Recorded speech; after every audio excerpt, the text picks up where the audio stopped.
everybody's attended, so they are just fine with that. I just need to report. Good afternoon, everyone. Welcome to Cabinet's meeting on Wednesday, the 19th of March, 2025. Let's get on with the meeting. Agenda item 1, apologies. I see a full house, so no apologies recorded. Agenda item 2, declarations of interest.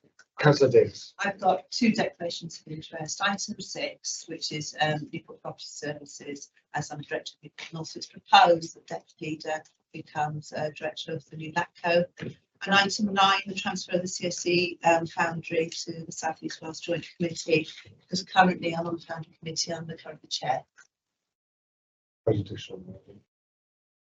Certainly Foundry. No, you don't stand to gain anything personally from being No, a director. I don't. Yeah, no, that's fine. It's just a personal. Yeah. Thank you, Councillor Davis. Any other declarations of interest?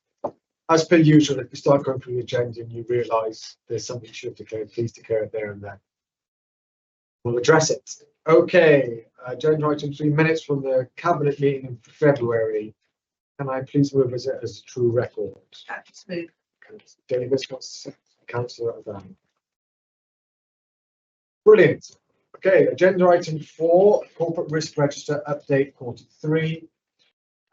As usual, this is our report of the corporate risks as we understand them of Q3 previous year. The report provides an overview of the corporate risks which may prevent the achievement of our strategic priorities and deliver our services across Newport's communities. At the end of Q3, there were 42 risks recorded across the organisation. 15 out of the 42 were recorded in the corporate risk register, 7 defined as severe, 8 as major. In comparison to the previous quarter, there was 1 risk, quickest replacement, which reduced its risk score from 20 to 12, and that's thanks to the hard work of Councillor Lacey and many others across local government in pulling together and working together to deliver a system that works for all our social services teams. So thanks to Councillor Lacey and all those who worked very hard on that replacement and producing that score. The 14 remaining risks remain at the same risk score level. Governance Audit Committee will receive this quarterly risk update at the end of this month. I asked the Cabinet to consider and note the contents of the corporate risk register and to continue monitoring progress of actions taken to address those risks identified in the report. Does any Cabinet member want to particularly refer to the report? Councillor Lacey. Yes, thank you, Leader. I just wanted to obviously press on the reduction in the risk on the quickest replacement. So I just like to say that the teams have been working really hard on this, and we've passed the procurement stage now, which puts us in a really good position as a local authority as well as a wider region, because obviously we're procuring for the Annan region, which is really good. Another couple of crashes, obviously the children's crashes in children's social services, which is hopefully going to be mitigated by the Eliminate project, which is also another risk that's on there. But with the investment that's coming from the budget, we've already been able to buy another property for some of our children, and the team continue to look for more properties to bring those children back in-house, but also then I think say an improvement in care, but also then a reduction in the revenue that goes out at that time. And then again, we've got R3, which is the risk in adult social care. We noticed the risk, but what I'd like to say is we've had before Christmas we had a care inspector Wales inspection, and whilst the report hasn't actually been published, there were some favourable comments made on there. One which particularly stands out is how our residents that are looked after by adult social services are treated with dignity and care, which I think is a really positive thing to say, given such a high pressured area, such a high risk. So I just wanted to put those on record. Thank you. Thank you, Councillor Lacey. It's a great thing to put on record. Thanks to all the team that worked so hard in that space. Councillor House. Thanks. Yeah, I just wanted to highlight a few pressures from an asset and infrastructure perspective as well. The asset to property estate is in the risk register in terms of backlog maintenance and pressures around that. Just to highlight, we do now have a civic centre programme of work. It is underway. A lot of those items are being progressed and have funding behind them. So hopefully that will address some of those pressures. On the highways network and infrastructure, which again relates to backlog maintenance of the roads, the wording is failure to recognise current levels of underinvestment. We do absolutely recognise the challenge here.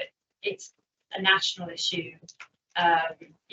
This report obviously does look back a couple of quarters, and we do now have a new highways asset management programme, which officers put a lot of work into making sure that's very easy to read, has all the financial information that anyone would need to see in it. The projected investment figures in that new asset management plan are higher than they were in this particular report. And of course, we've got the new Welsh Government loan facility of 4 million coming in, which was announced in the recent budget, and that's going to enable a lot more resurfacing and hopefully slowing the rate of asset decline. And then last of all, just to reiterate what Councillor Lacey was saying about eliminate, we're developing further provision through the purchase of new assets. A lot of that is Welsh Government funded, which is brilliant. It's an expense up front, but in the long run, it's a no-brainer. It's going to save us money. It's going to keep our children in the county and stop us from spending an awful lot of money out of the county. Absolutely. Thank you, Councillor Howells. And thank you for highlighting the pressures on infrastructure. We're very much minded as a cabinet and very much as a leader. If we've got any additional monies, we'll try and support further investment in our infrastructure investment. We know it's really important to our residents to see that investment. Any other cabinet members? Councillor Force. Thank you, Nina. I'd just like to comment on the net carbon zero target by 2030. The Welsh Government employs a combination of legislative framework, strategic plans and collaborative initiatives to ensure local authorities work towards achieving net zero by 2030. So that includes the Future Generations Act and the route map to net zero. It's vital that we keep on with the work that we are doing, because 2030 is not really all that far away. When we started with that target, it seemed quite a long way off, but now it's just over the horizon, really. So it's vital that we that we keep on with the work that we are doing in order to achieve net zero. Thank you, Councillor Forsey. And yeah, quite right. Time's flying, and in 5 years away, that will quickly go by. We need to keep up the pressure and the activity in that area. Any other comments? Councillor Dan. Thank you, Nina. Yeah, just want to highlight, obviously, we know that where the pressures lie, high costs associated with hotels and high street B&Bs. We are working extremely hard to reduce those pressures, particularly allocating families away from those types of accommodation to settled housing has been a great, I think, and significant improvement. We're looking at almost 50% in terms of reduction of families that's out of hotels and B&Bs and temporary accommodation as a whole since the last financial year. We're looking at revisiting our security model when it comes to shared housing. That's another pressure. But we've also made great improvements in the decommissioning of Mission Court, which I declare interest. It's in my ward.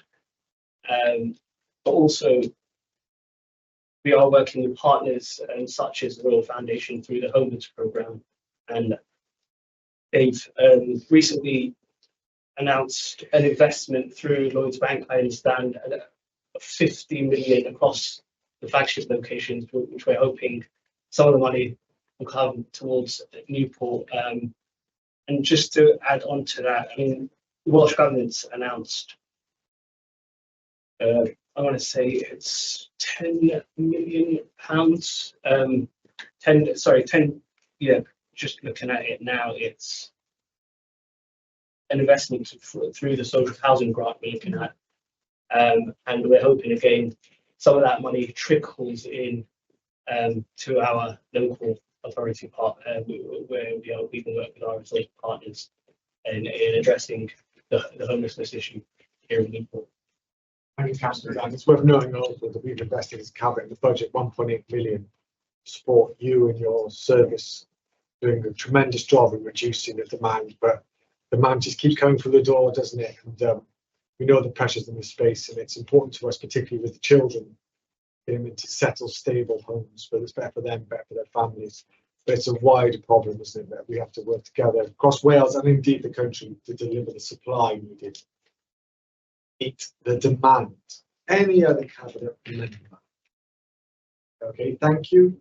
Can I ask us to approve the corporate respiratory? Councillor Davis, seconder. Councillor Howard. Okay, agenda item 5, pay and reward statement. Councillor Davis. Thank you very much. The purpose of this report is to receive the annual update of the pay and reward policy and support its progressing to the council for agreement. There's to note there's no significant or to note variances compared with previous years on the gender pay gap. The lowest paid or the lowest paid offer compared to the highest. Actually, to expand on that, it's a real positive to note that Newport has one of the smallest gender pay gaps in the whole of Wales amongst our local authorities and compares favourably nationally, and that's a real positive for our workforce. Included in the paper is a new requirement for the council to report on its social partnership arrangements, as well as the Social Partnership and Public Procurement Act in Wales of 2023.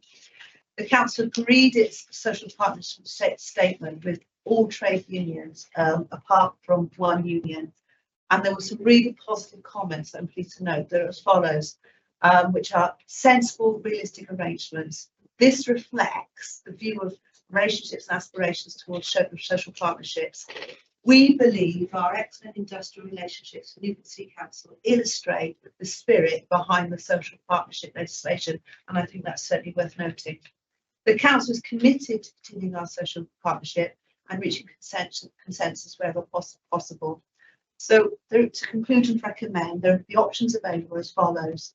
For Cabinet to support the updated pay and reward policy for agreement with Council, or not to agree the updated pay and reward policy, and I'd recommend option 1. Thank you, Councillor Davis. Cabinet members, any wish to comment? I propose option 1. Otherwise, I might be lynched. No, option 1. And just to say on record, I'm absolutely deep. Thank you to all our staff. Absolutely. It's not an easy job, nor should it be. But recognising your hard work in the pressure, in the face of demands and pressure and the scrutiny we all face, I want to say thank you on behalf of myself, but also the cabinet. I know the Labour group, and I'm sure the other groups as well, in all your tremendous hard work and all your team's hard work. So this is richly deserved. Cabinet members, option 1. That's not proposal a second. Councillor Clark, Councillor Boyd.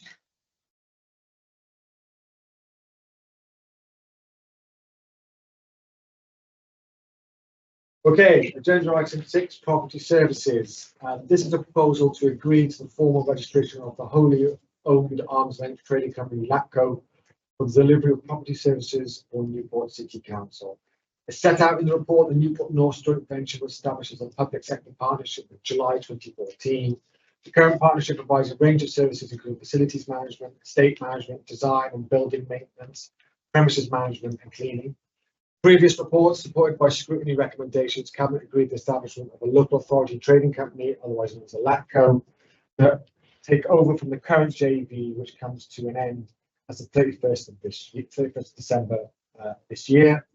The last report to Cabinet in July 2024 provided a detailed analysis of our service budgets, operating costs and transitional costs. This report provides an update to that position, includes the results of our detailed work to show projected income and costs. I refer to the Cabinet member to carry on. I'm pleased that the Cabinet report and recommendations presented today are the result of work completed in collaboration between the Council's cross-organisation, project board and external advice. I'd like to thank officers for the work they've undertaken so far in advancing the LATCO to this point. The work undertaken shows that we value the successful track record and collaborative relationships between Newport City Council and Newport North, but also it recognises the need for change. The assessment of the financial position of the LATCO provides the necessary assurance as to its viability and sustainability in order for Cabinet to now approve the formal registration as a new wholly owned company. A number of additional factors have also been carefully considered. These include the internal contract management and governance arrangements, strategic objectives for the new company to ensure alignment to the Council's priorities, and the delivery of social value to the Council and residents of Newport. There's 6 recommendations set out in the report for Cabinet decision. They're quite lengthy. I will attempt it unless you really want to. It was worth a try, wasn't it? Okay, 6 recommendations. Bear with me. 1, to delegate authority to the strategic director in consultation with the statutory officers. Take such steps as are necessary to formally set up and incorporate the LATCO, including the registration of the LATCO at Company's House, and determine their need for any documents required to enable the company to function, including the Articles of Association and any shareholder agreement and any other documents the SDTC considers necessary in determining the form, content, provisions of such documents. 2, to appoint the Deputy Leader, Strategic Director and Strategic Director of Environment and Sustainability as directors of the LATCO with effect from the date of registrations at Company's House. I would just say that is a temporary measure. That's not a permanent measure, but for now, we'll make those directors. We'll make a further decision in due course. 3, to delegate authority to the SDTC in consultation with statutory officers to determine the form and content of and enter into an agreement between the Council and the LATCO, which sets out the scope of the services to be provided to the Council by the LATCO, provisions governing the delivery of such services, and the sums to be paid by the Council for such services, provided that such sums are within established budgets. 4, to agree for the use of reserves funds prior year underspend reserve of 595,000 set out in this report for the updated one-off transition costs, in addition to the previous 745,000 approved. 5, to approve the subject to the drawing up and entering into a suitable loan agreement document, the granting of a loan from the Council to the LATCO of up to £3 million for the purposes of funding the LATCO's initial operating costs. To delegate the SDTC in consultation with the head of finance, the head of rural standards, the authority to determine A, the amount of the loan to be advanced, B, the mechanism and timing of the advancement of the loan monies to the LATCO, C, the terms and conditions of the loan, including but not limited to the applicable interest rate and repayment terms, D, the form, content of the loan agreement document to be entered into between the Council and the LATCO, and D, any matters arising from the above in order to effect the loan transaction. 6, to delegate to the head of law and standards and legal service manager the authority to sign or execute any document necessary for the purposes of carrying the provision of 1 to 5 above into effect, or to give effect to any future decision of the Council as the shareholder of the LATCO. So, colleagues, our recommendations throughout this process, management staff in Newport North have been involved and consulted with. And can I put on record our heartfelt thanks to all those staff in the North, in North, who have worked really hard to deliver the services they have delivered over the last 10 to 11 years. The change is about just updating the model in the face of new times and new challenges and what the Council faces in terms of other pressures. But that's not a reflection on its staff. It's delivering some high quality services to many of our estates and assets. So thank you to all that staff for all their hard work. We hope to continue working with you in the coming years on some major projects that support to the residents of Newport. Cabinet has previously agreed in principle to progress with the establishment of a LATCO and now is asked to agree the proposals in this report as the next steps in the implementation of that decision. Any colleagues want to comment on this? Radio silence. Okay, can I have an approver? Councillor Clark and Secretary of Council. Please, Chief Executive. Thank you. Just before we move on, just to reiterate your thanks for yours, but also to the Council's team. I wouldn't normally do this, but I know how much work has gone into this and the sort of pinch points that have happened. I'm not going to name individual officers, but this has been a huge piece of work, and I think it's testament, as I said, to a number of the senior team, but also to North's colleagues as well. So yeah, we look forward to a bright future working under the new arrangements. Well said, and absolutely. Thanks to all the hard work. Looks so easy when you read it out, but we can assure you it hasn't been. And you know, it's important that everyone's been consulted and discussed with and thought through the issues and the processes. So thanks to one and all.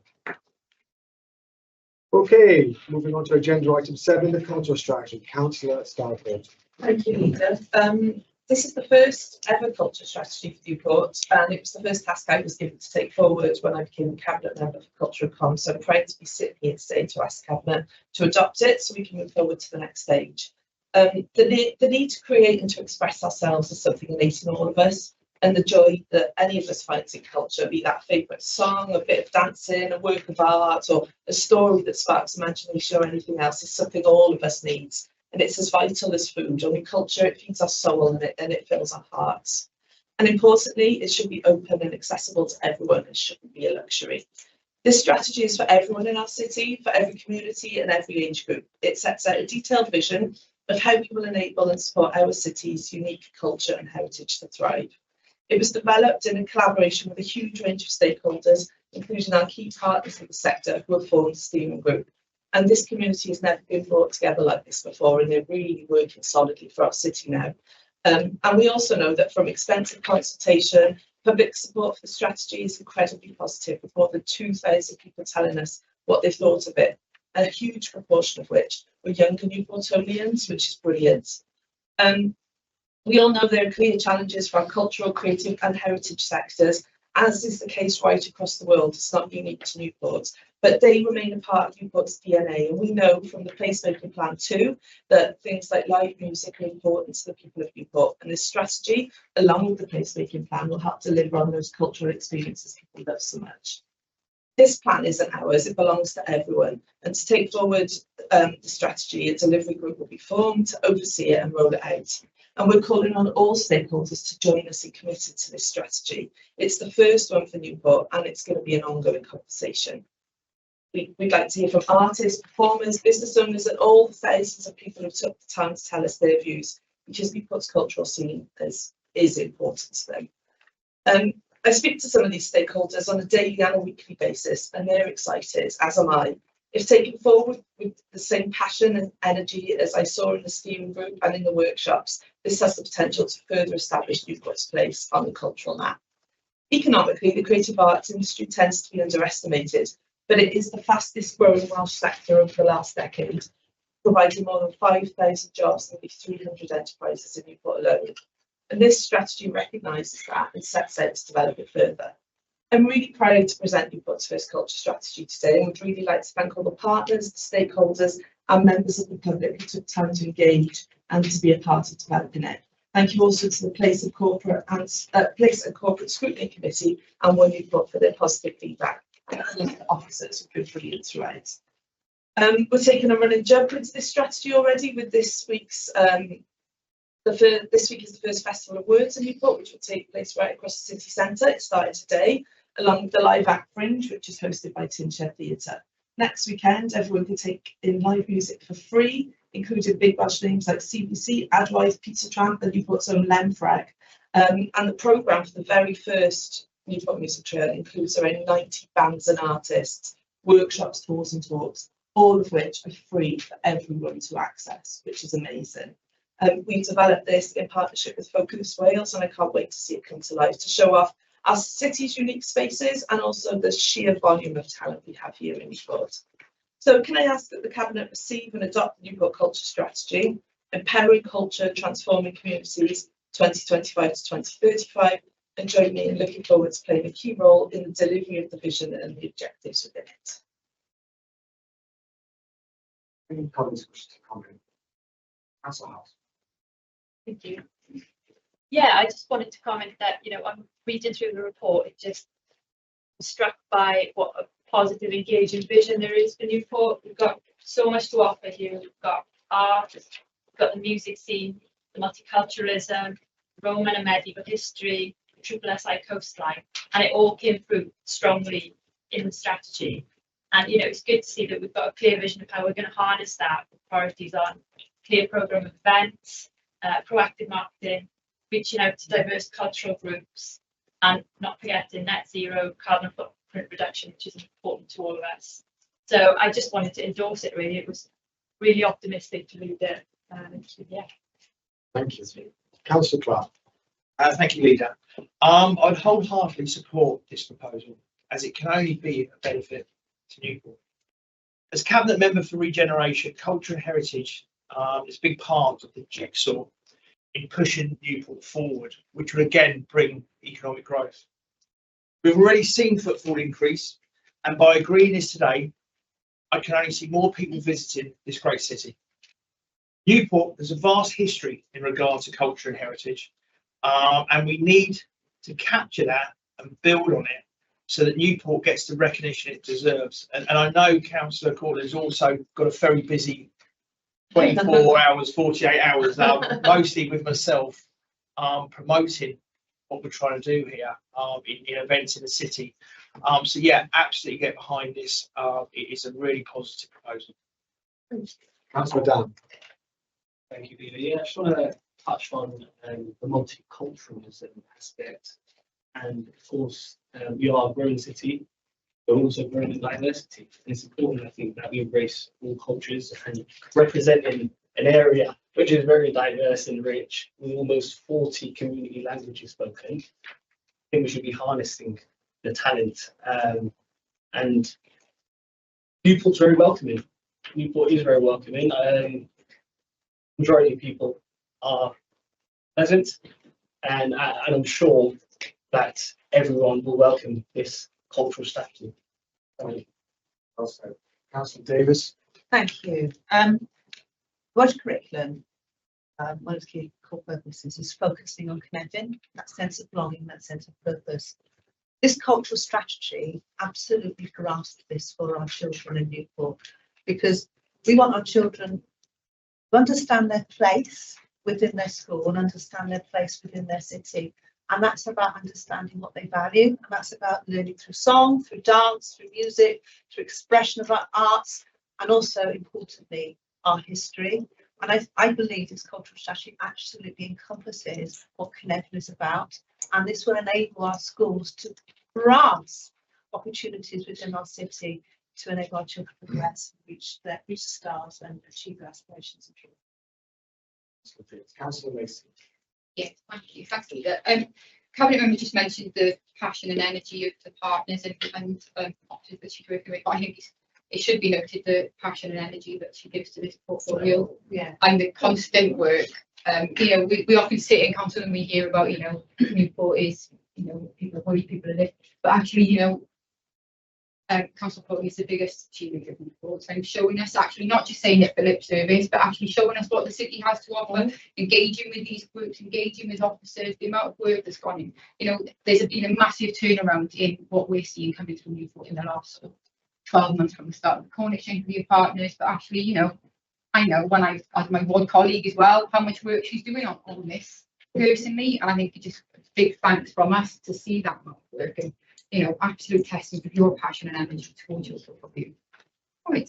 Absolutely well said. I would just add, there has been a complete step change. Yes. That's culmination of work for many people, not least to say officers, but a lot of people in the community who just driven by passion more than wealth. But it needs a figurehead. The leadership you have shown in this area to get this far, to deliver that, and just positivity. Sometimes, if we're honest, in the face of such negativity. But you and I and the cabinet agreed, this city has so much potential, particularly in the arts and cultural space. And without you, it won't realise it. And if we lost you, it wouldn't happen. And I say that completely sincerely.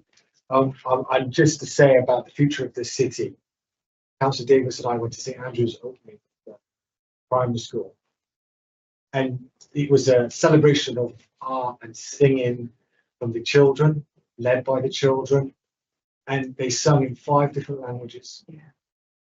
They did dance routines, and it was one of the most uplifting events I've ever been as a councillor, let alone as a leader. It actually made me well up. Yeah. And then that topped it off was the children's poet laureate for Wales, who was born and bred in Ddwyrain, came back to his primary school and did a poem. And honestly, you should listen to that poem. He's going to record it, I believe, and hopefully we'll share that on the council website. It was about Newport, about Ddwyrain, about community, about stealing our blood and what a place this city is. And I urge all to. It was a wonderful poem, wasn't it? I'm not a poem man, I'm not going to lie, but it had me. So, but it shows the power of culture, art, and expression, doesn't it? And we should really, we have a rich history, and we're not going to let it go. I wholeheartedly endorse this strategy. So I have a proposal. Councillor Rees, second. Councillor Davis. Okay, moving on. Agenda item 8, Share for Prosperity Fund Local Investment Plan. Councillor Clark. Thank you, Leader. SPF, or the Shared Prosperity Funding, has been in place since 2022 and sought to replace previous regional funding received from the European Union. Funding has been focused on 3 core priorities: community in place, supporting local businesses, and people and skills. So we're coming to the end of the current funding programme, and an update on what has been achieved within this funding will come before Cabinet in a couple of months' time. In the new UK Labour government's autumn budget, it was announced that there would be further funding for what is being called a transition year, April 25 until March 26. Transitional fund will allow UK government to agree a longer term funding plan, and we look forward to hearing the proposals in the next spending review. Newport's funding allocation for 25-26 is just over 11 million, of which UK government expects to see a minimum of 3 million being used for capital projects. The local investment plan contained in Appendix 1 provides a list of projects and programmes which is suggested will be supported in next year and reflects a mix of council-led projects and funding to support external groups and organisations. You'll see that there is proposed to be a continuation of some existing projects and programmes which have worked really well in the current programme and delivered some really positive outcomes. These include a generous community support programme which enables community groups to submit proposals for funding to support their roles and activities. The Warm Spaces programme, ensuring that people are supported through the winter months. The decarbonisation work with Newport businesses and ongoing employment and skills support to support people back into employment. Other council-led strategic projects are also identified: Strategic Park, the Monbrecken Canal, and the New Leisure Project. With this funding, we have the ability to add additional benefits to those projects, complementing the existing investment we have in place. We have also seen enormous benefits from the new events we have held in the city centre, including the Lunar New Year event and a very popular Winter Wonderland. Funding is allocated to continue some of these events as well as supporting the bid with the delivery of their events programme, hopefully seeing even more people coming into the city and seeing what we have to offer. The current SPF programme has been managed through officers via the SPF board, with myself and the leader having strategic oversight of the delivery and management of the programme. This arrangement has worked well and has enabled us to move at pace to ensure that the funding is managed in the right way and we achieve good quality outcomes. I must sort of stop there for a minute because I know myself and the leader have spoke about this, and a massive thank you to the officers involved. And the two of us do work at pace, and I know, I know that does put sort of pressure sometimes on officers, but they come along with us for the journey. Well, I would say we're going to work even quicker this year because we've only got 12 months on this, so it's really, really important. But a massive thank you to the officers involved. And this is proposed to continue, as I mentioned, with the approval and funding management arrangements for the following 12 months. The report confirms that the lead local authority will remain unchanged for the transition year, with Rhondda Cynon Taf County Borough Council administering the funding on behalf of all authorities within the Cardiff Capital Region. So, recommendation. The allocation of funding is incredibly positive for the city. It will enable us to deliver important projects and programmes, as well as support our partners and communities with delivering some of their priorities. Clearly, I wouldn't suggest this at all. Clearly, we can decline to accept the funding and say we don't want it. Why would we? We'd be turning back £11 million of grant funding. So I think we could maybe just have one option here. Funding which we can use to make a difference to our physical spaces and communities. I therefore propose that we accept this funding, endorse the recommendations and local investment plan contained within the report, and ask our officers to press on with mobilising this new funding award, ensuring we secure even more grant funding and benefits for our city. Thank you, Councillor Clark. Any questions? Just that, say to James, thank you. I know that you've spoken to a lot of people in the culture space over the last couple of months, and without SPF, some of those projects that have never got off the ground, you know, things like the plays and remake, things like that. So thank you for taking the time, and I'm excited to see what this money will do for more events at the city centre. Well pitched. Any other councillors? Councillor Paulson. Thank you. We've seen the benefits of SPF funding over the past year, particularly the refurbishment of 30 parks, and particularly the extensive works at Tredegar Park and the Flash Park, the work on the canal and the improvements to the allotments. These projects are aimed at people enjoying the outdoors, being active and connecting with nature. It's great that we can look forward to future developments in our parks and open spaces. Of course, this money will only go so far, but we look forward to improving as many of our parks as possible. Absolutely, that's made a real difference across the city in many different areas. Councillor Paulson. Any other colleague wish to say?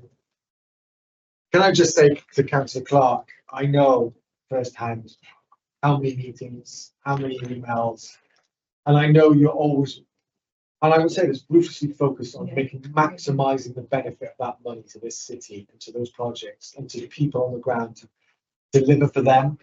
And I want to say thank you. Heartfelt thank you for all the hard work on that. And I know the people of Newport will benefit from it. And that's down to your hard work as well as the officers. So thank you. Thank you. Agenda, actually, we need to approve it, don't we? Oh, yeah. Councillor Clark's proposing. Can I second? Is that allowed? Please.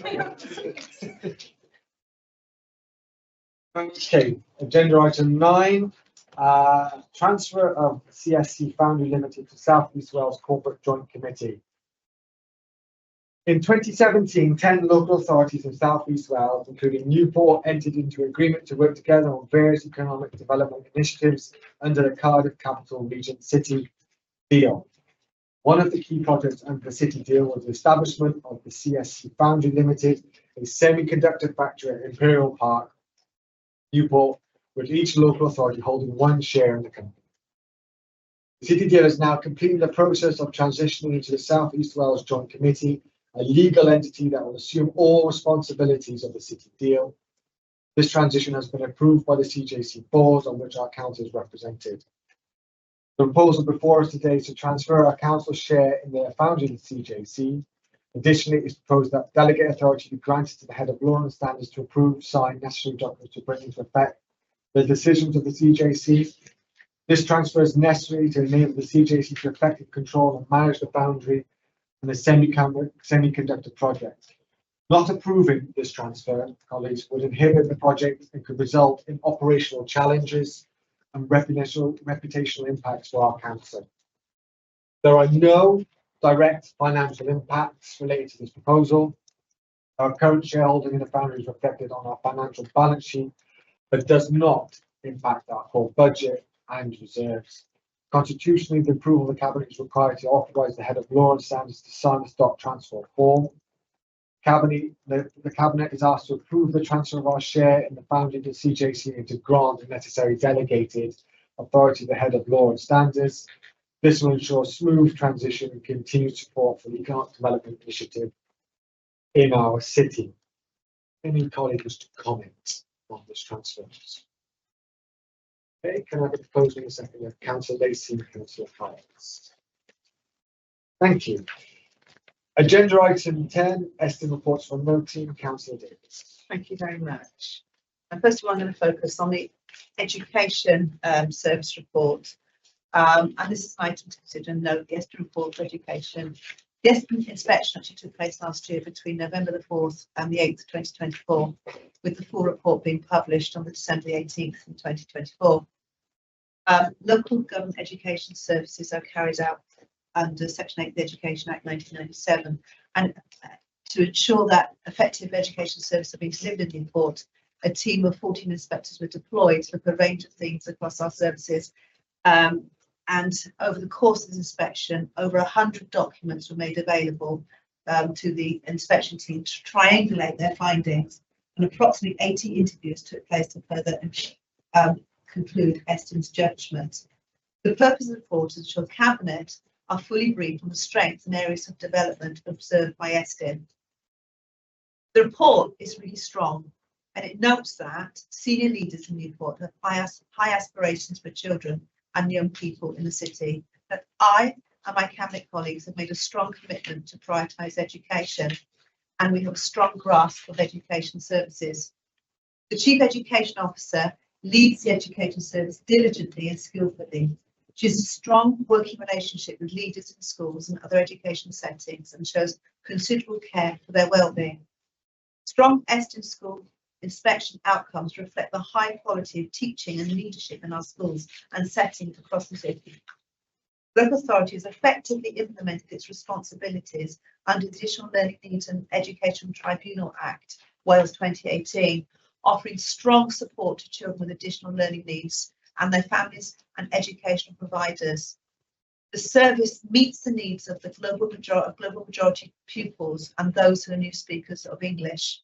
The local authority has an ambitious vision for expanding Welsh medium education, clearly articulated in its Welsh in Education strategic plan. The education service promotes a strong culture of safeguarding and supports leaders' well-being.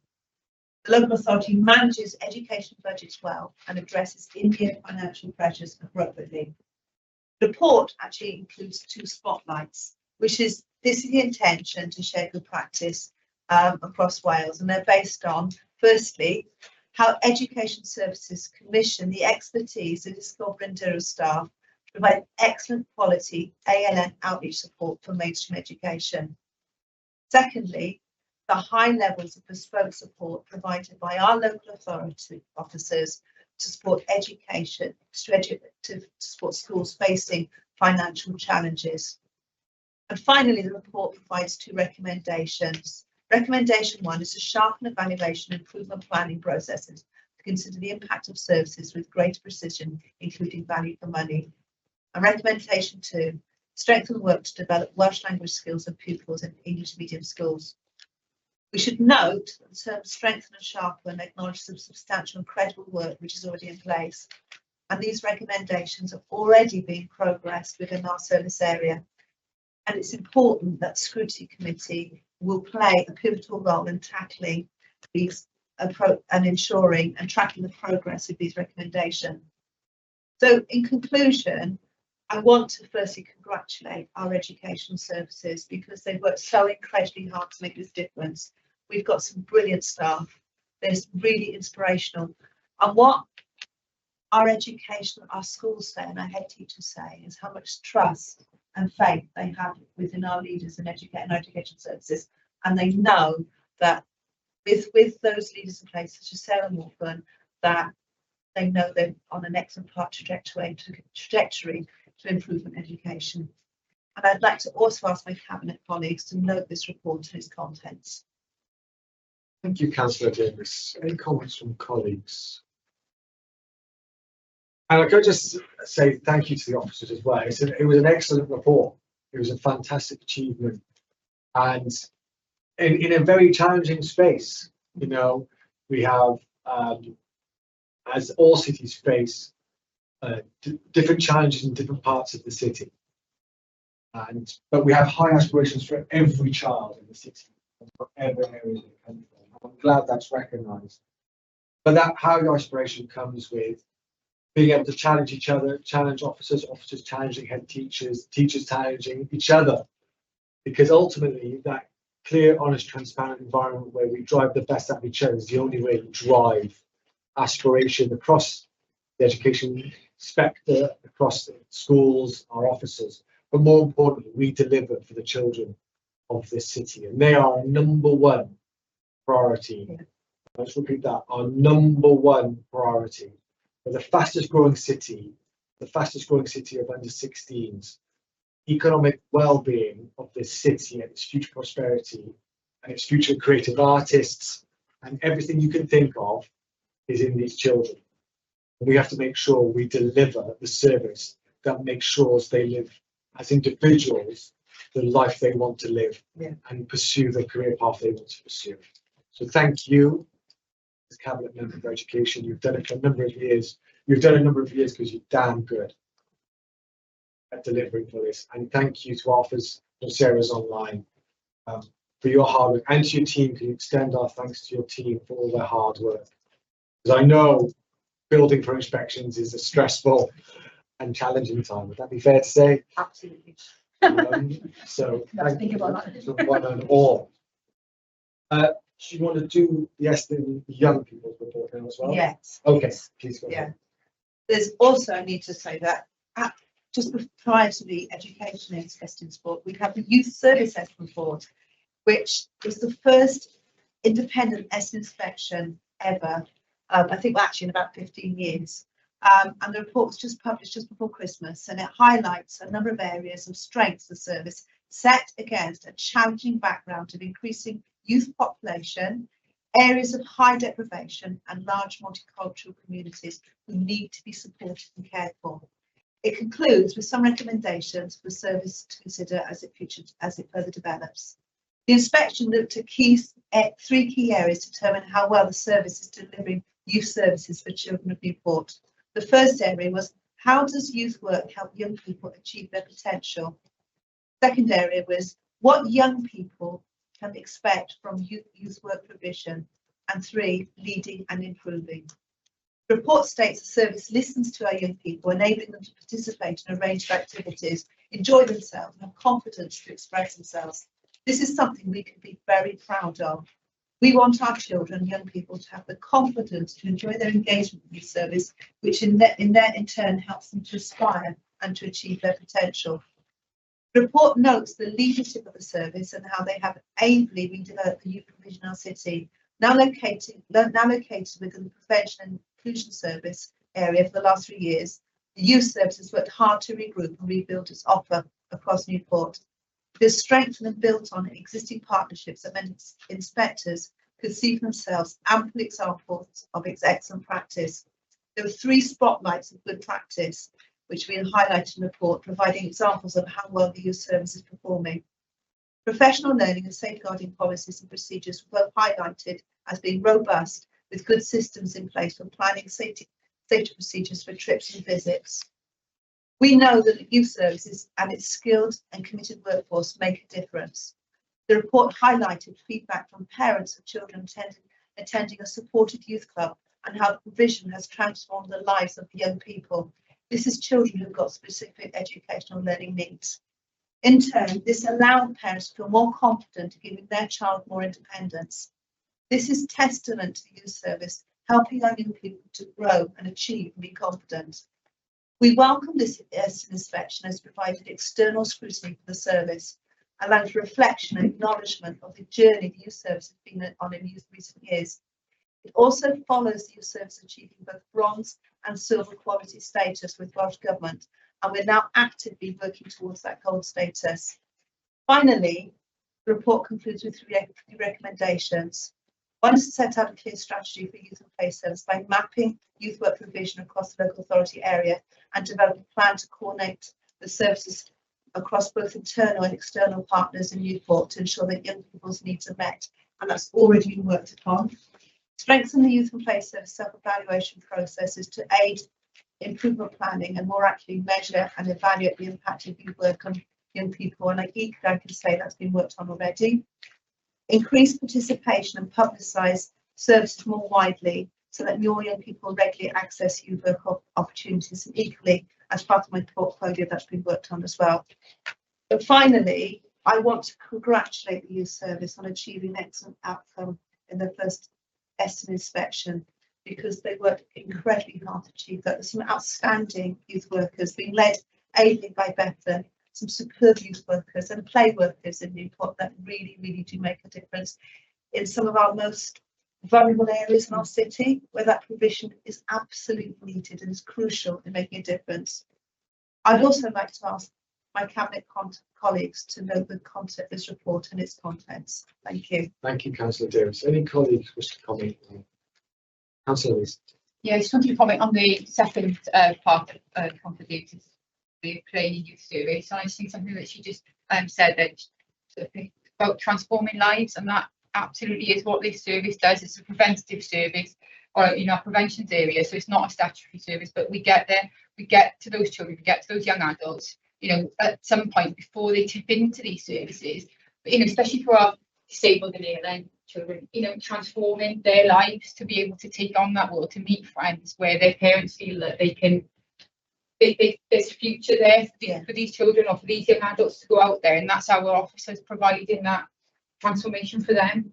And at the same time, Spotlight 2, which was the young women to broaden their horizons, we were both at the International Women's Day with the youth service, and some of those women, some of those young girls are just amazing, so bright, so intelligent, come from sort of all over the UK to speak, and it's really lovely to see what our officers are promoting in our young people. I think, and it's just a massive thanks to them. And I know you were so worried about because this was the first inspection that we've had. We didn't know what to expect, and we also said, it would be fine. Councillor Davis, she was worried to the point where they said it was good, and we also said we told you so. So it's just really, again, thanks to her, but just amazing, our amazing playing youth team. Really.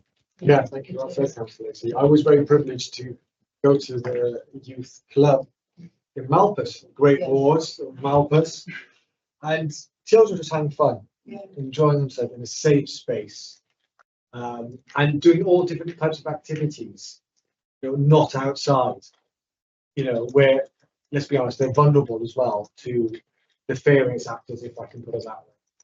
It's a safe space for them to engage, just being a child, which in this world is so hard, I would imagine, with all the online activities. And it was just great to see.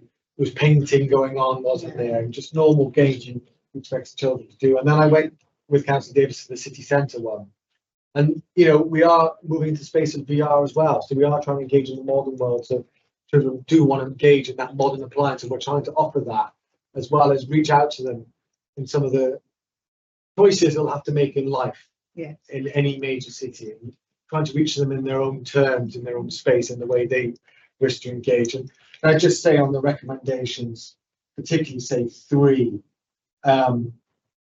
if we're honest, youth services have taken a punishing during the austerity years. I am, and I know this cabinet are determined to stop rolling back that and expanding and supporting that incredible hard work to watch this space. Can I have approval and seconder of all those things? Councillor Lacey, Councillor Clark. Okay, agenda item 11, the work programme. We have to move acceptance. Councillor Davis, Councillor Lacey. And that concludes the meeting. Nothing at all.